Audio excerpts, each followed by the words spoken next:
because we want this program to be for the people that we do basically and things that are really beneficial to them. One of the major objectives is to reduce the biodiversity loss and reach the 1.5 commitment of the global warming greenhouse issues and reducing poverty in terms of enhancing local people's livelihoods and promoting a culture of peace, entrepreneurship and inclusiveness in the management of natural resources.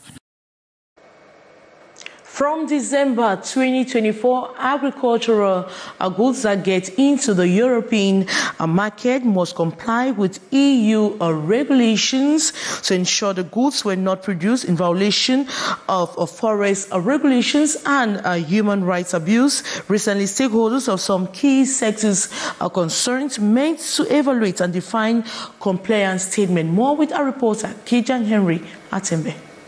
Actors from the different concerned sectors like cocoa, coffee, rubber, cotton, banana, palm oil and timber, with the support of the Worldwide Fund and Pro-Forest, recently met in Bankomo on the outskirts of Yaoundé to define a statement of compliance or non-compliance with EU regulations for each of the sectors concerned. In 2019, within the framework of its fight against deforestation and climate change, the European Union took an engagement to implement certain measures to fight deforestation, degradation, and traceability. The stakeholders examined the EU requirements for each of the sector, identified all gaps in compliance with regard to the EU regulation. The initiative is in line with the National Development Strategy 2020 to 2030 to boost production and attract foreign currency. We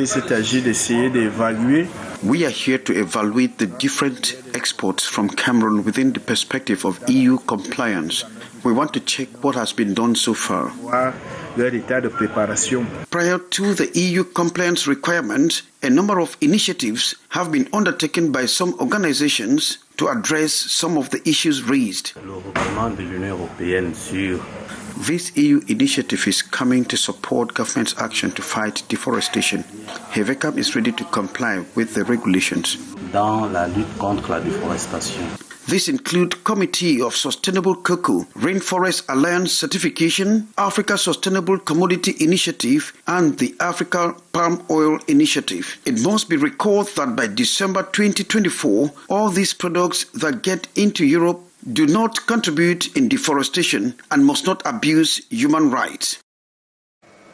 And Gabon is intensifying efforts to secure 854 billion francs CFA in their treasury values for the 2024 financial year, aiming to boost economic development through vital infrastructure and social spending. The country's Minister of Public Accounts has taken the initiative, presenting Gabon's offer on March 28, 2024. The Gabon official unveiled the country's annual strategy to potential investors in Cameroon. Gladys Ambodibang completes that story.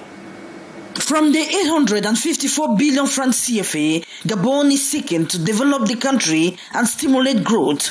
425 billion francs CFA are expected to be raised from assimilable treasury bonds, while 430 billion francs CFA from assimilable treasury bills. It is therefore turning as usual to Cameroon in pursuit of this capital on the treasury securities markets.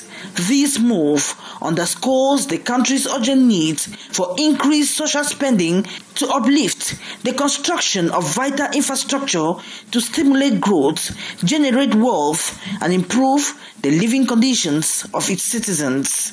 We want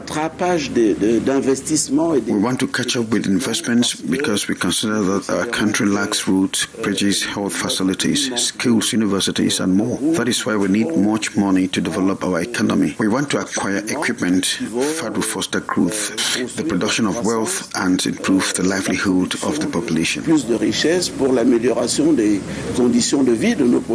Gabon's presence in the financial markets, initiated by CEMAC authorities, spans around a decade, during which it has successfully raised over 6,500 million francs CFA Notably, 4,500 million of the amount raised is attributed to assimilable treasury bonds, while 2,000 million stems from assimilable treasury bills. With a commendable track record and a commitment to transparency, Gabonese officials are confident that these factors, along with others, will continue to attract investors.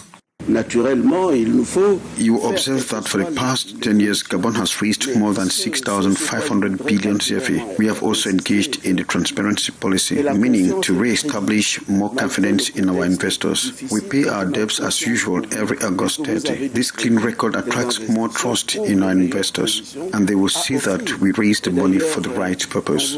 The call for investment spans across public and private institutions, banks and individuals targeting assimilable treasury bills and bonds in a bid to accelerate the nation's progress. These investors are encouraged to participate with a minimum subscription amount of 1 million, offering reimbursement rates ranging between 5.5% to 8.25%, with installment extending until 2033. Gabon remains steadfast in its commitment to leverage these funds for sustainable growth and prosperity. And that's how we saw it in this edition of the Primetime Newscast in the English language on Canal International. Thanks so much for watching. But coming up next is the brief with Matthew Fangwa.